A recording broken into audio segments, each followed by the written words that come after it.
Mesdames et messieurs, bonjour. Ce matin, nous vous croyons nombreux à nous suivre dans cette émission, les analyses de Simon Kazungu. Les analyses de Simon Kazungu vont se focaliser sur les massacres des ADF à Bafuakoa, à 148 km de Mambasa. Bafuakoa, c'est à 148 km de Mambasa, comme je l'ai bien dit, sur la route Mambasa-Kisangani.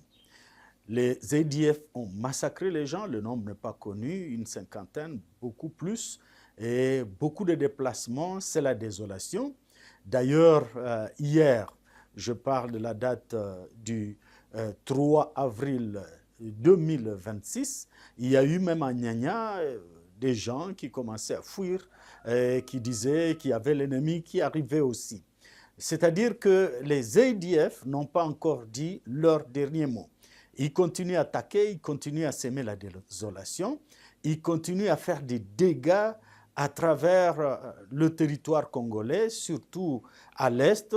Et ce que nous constatons, c'est qu'il y a l'opération Souja. L'opération Souja, c'est une opération qui a commencé depuis novembre 2021 entre les UPDF, l'armée ougandaise, et les FARDC, donc l'armée de la République démocratique du Congo. Ils ont fait une opération conjointe et c'était qu'il y avait vraiment de la désolation, il y avait des problèmes très très sérieux en territoire de Beni, en territoire, là il n'y avait pas encore à Mambasa, mais il n'y avait pas encore en territoire de Lubero, mais c'était en territoire de Beni et surtout Mambasa.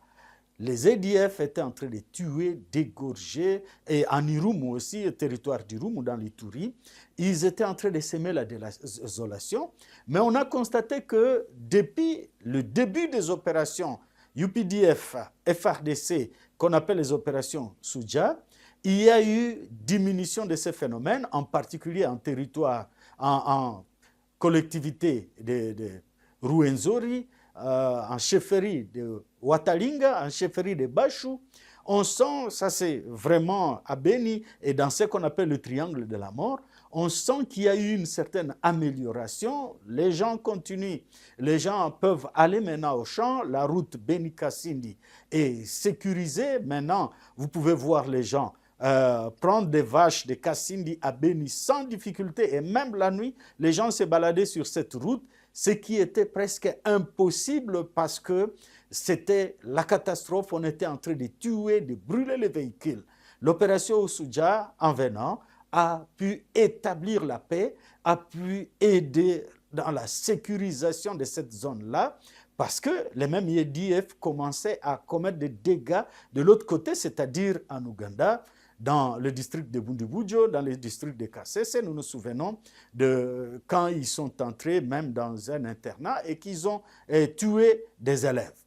Voilà. Maintenant, au fur et à mesure qui sont traqués en territoire de Beni, qui sont traqués dans ces collectivités dont je viens de parler, ils sont en train de migrer vers le territoire de Lubero, surtout dans le Bapere, et aussi dans le territoire de Mambasa, dans la forêt en allant vers Kisangani, si nous prenons la route Kisangani. C'est-à-dire, maintenant, la même souffrance à laquelle était confrontée la population des territoires de Beni, d'Irumu, de Mambasa, c'est la souffrance que nous sommes en train d'observer maintenant dans toutes ces entités-là, dans le Mambasa, Irumu, en allant vers Kisangani.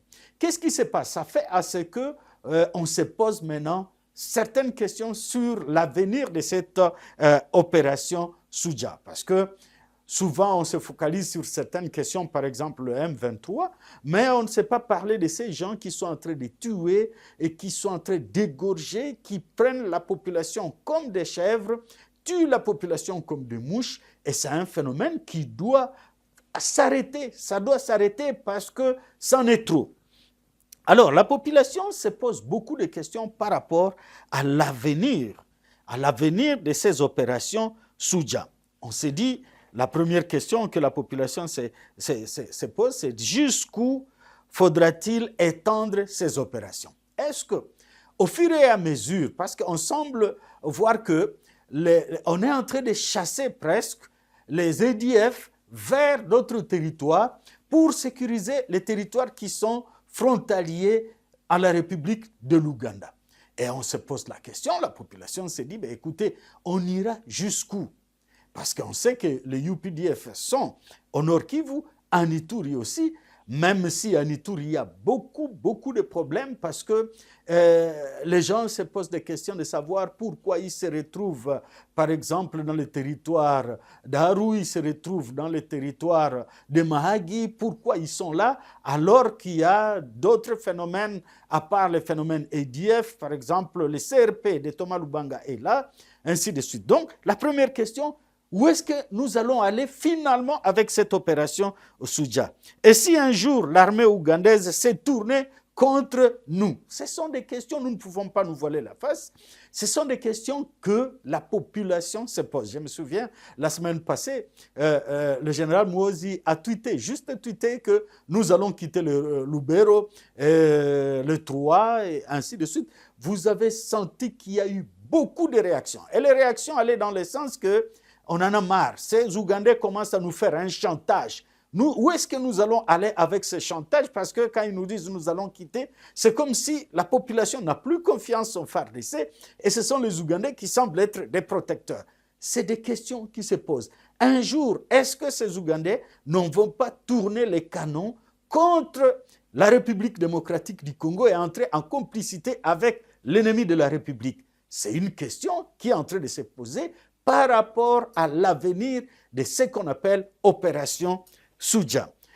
Et puis aussi, pourquoi le CRP de Thomas Lubanga et d'autres rebelles, par exemple du M23, sont en Ouganda? On les retrouve, ils circulent librement en Ouganda, alors qu'on est en train de se battre contre les ADF, mais il y a d'autres ennemis du pays de la République démocratique du Congo qu'on semble oublier, qu'on semble peut-être entretenir. Certains affairistes ougandais semblent les entretenir. Voilà des questions sur lesquelles nous devons trouver des réponses. Et on analyse, on se dit, il y a un danger avec ces opérations si on ne sait pas donner des réponses par rapport à ces questions. Une autre question, souvent les M23 disent qu'ils veulent libérer la population qui est sous les ADF, qui est en train d'être massacrée par les ADF. Une autre philosophie, c'est que ces M23 qui sont des rebelles, c'est comme un voleur qui crie au voleur, un massacreur qui est en train de crier à un autre massacreur.